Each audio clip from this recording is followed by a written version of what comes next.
All right, guys. Finally got the new IC in 2026. This is bus 05.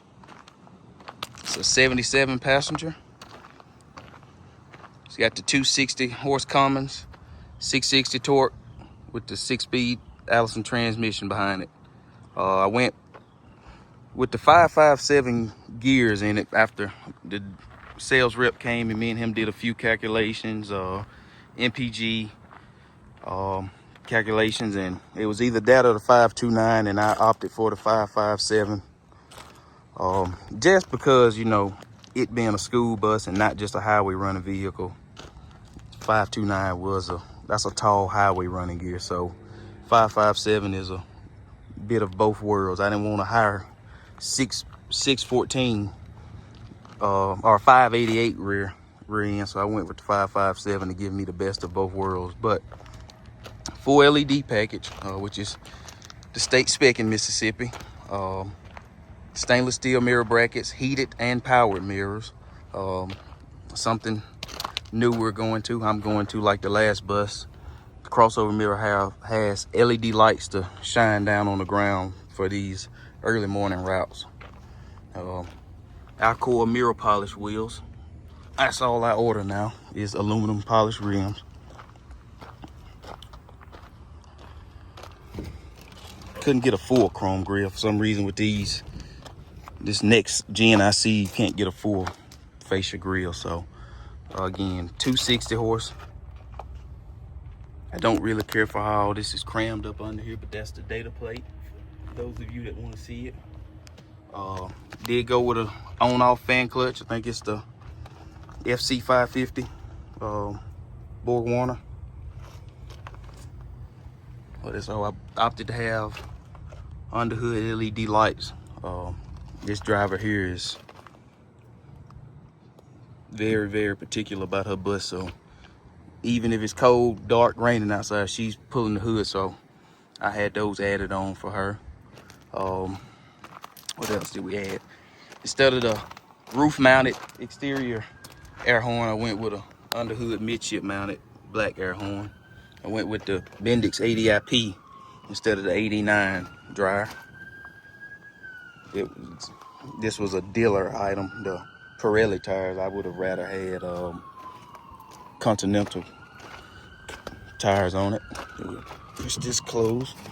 So I did go with a air retractable arm. Air everything except the fan clutch. Dual air stop signs, LED strobing stop signs. I did not get the IC air.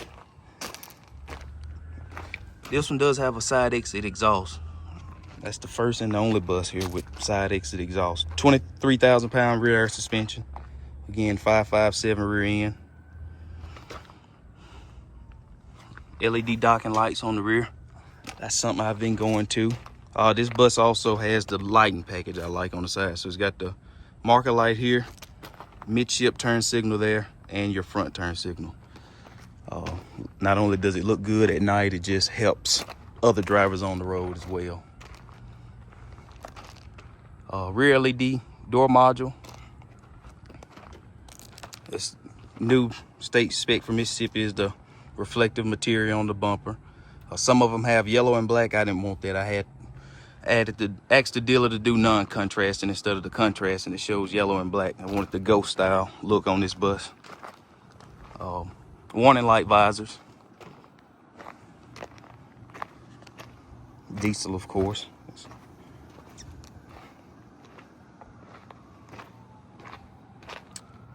Again, something else I've finally been able to copy Adam Dyson on is getting the door painted yellow.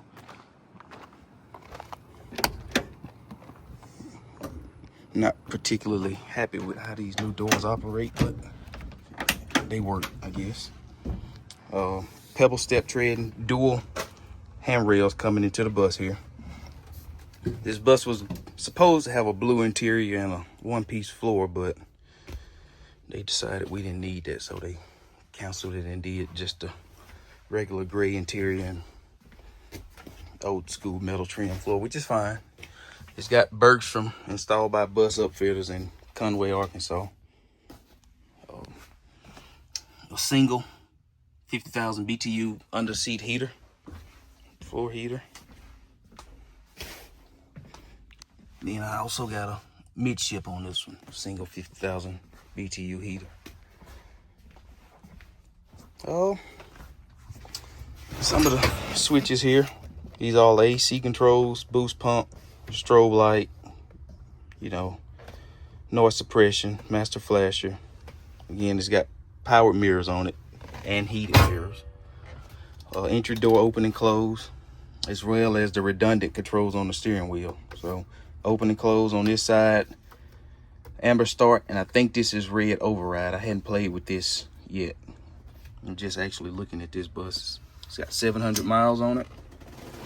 Over here, my switches are Spectre driver dome. You know, you got your regular dome switch, exhaust brake, trans mode, which is basically economy mode. It forces the bus to shift at a earlier RPM, usually around 1500, or usually around about 2000, 2100. It won't let it build all the way up. This is locking 6th gear out, and I opted for wick wags. This is the new Bendix IntelliPart. I hear a lot of people say they don't like it. I wanted to try it and see for myself. You never know if you like it unless you try it for yourself. And again, the switch for the air horn is over there. So we'll go ahead and do a startup on it.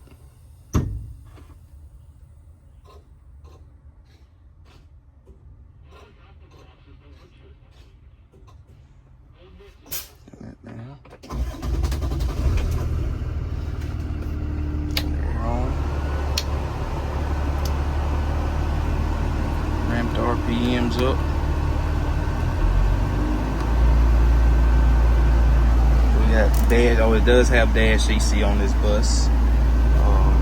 So I can close the door by this, and unlike the electric doors, these doors actually close together instead of one opening, closing one behind the other.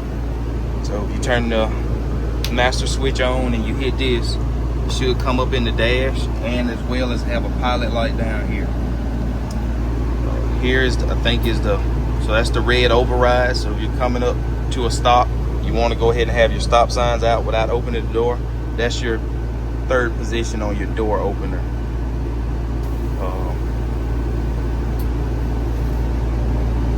You open the door again, you hit this button here and they open together. That's why I opted for the air door. It's just better to me. You also get a red pilot light there as well.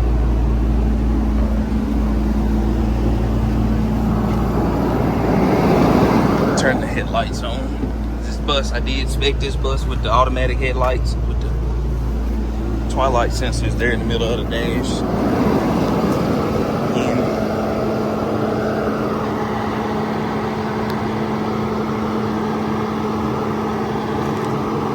little wig wag headlights. Get it on and off, fan clutch, kicking in and out.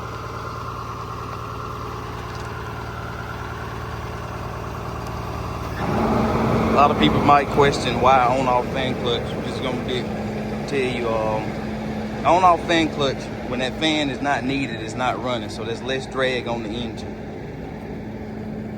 Less drag on the engine means better MPGs, and especially when you're loaded pulling heels on the interstate.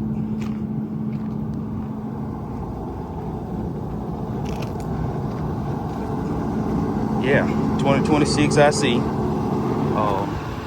Just waiting on this bus was ordered before 06, so we have to buy them in that order. So we're waiting on this bus to be paid for, and hopefully within the next week or two, we'll be able to get the PO for 06 and finally get it here so I can do a video on it.